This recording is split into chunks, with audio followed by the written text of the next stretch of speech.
One of the most central understandings of the Christian faith is that Jesus is the Son of God. Much of Christianity hangs on that thought.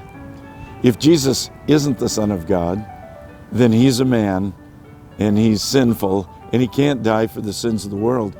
He can only die for his own sin. He has to be the Son of God in order to be sin-free and therefore pay the price for the sins of others. Many other religions recognize Jesus as a great moral teacher or some kind of spiritual authority, but they don't believe that he is what he says he is, the Son of God.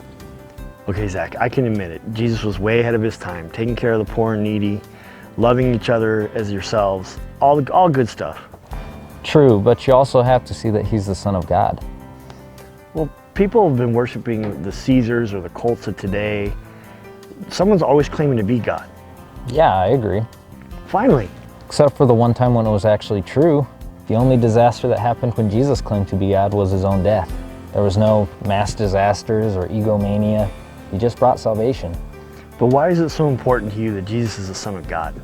Well, because it's true. And if it is true, it changes everything. Because Jesus is the Son of God, it answers so many big questions about the Christian faith.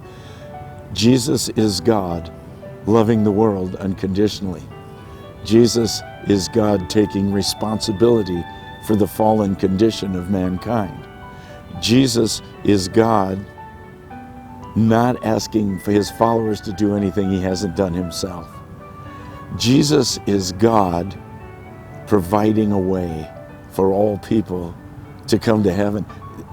Because he paid this price on the cross, it's one more reason why we believe Jesus and the Father have the right to say what is right and what is wrong in this world. Okay, how does Jesus being the Son of God change everything? Well, because Jesus is the Son of God. He's 100% human, and yet at the same time, he's 100% God, which means he's 100% right all the time, which means all other knowledge and wisdom pales in the light of his understanding. Okay, I get it. I see why you push so hard. It's because if you're wrong, you've wasted your entire life. Yeah, but if you're wrong, you've wasted your entire eternity. Man, now you're just trying to scare me into believing. Well, even if I could scare you into believing, you'd only be thanking me in about 60 years or so when we're standing in front of God. Okay, Jesus, the great teacher, the legend, the great historical figure, those I can get behind. But the Son of God, how do I get there? You can start by reading the book of John, and when you find yourself admiring his great moral teachings, ask yourself if this genius suddenly goes insane when he says, "Father, glorify your Son so I can glorify you." I think he's just a son asking his Father for help as he faces his greatest trial, the cross. Jesus is the Son of God. It can't be said enough. It's the ultimate truth. That there's so much that goes into making a commitment to follow Jesus Christ. It's not just a commitment for what can God do for me.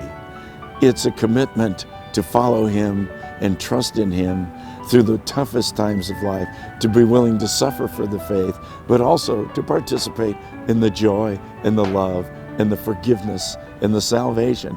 It's a crazy, difficult, wonderful package deal that all comes when an individual discovers that they believe in him and love him and want to follow him, regardless of the cost. That's what's made Christianity the greatest religion/faith system in the world. Over 2 billion today, but it has to be discovered personally and individually. And we pray that you'll find that same thing true in your heart.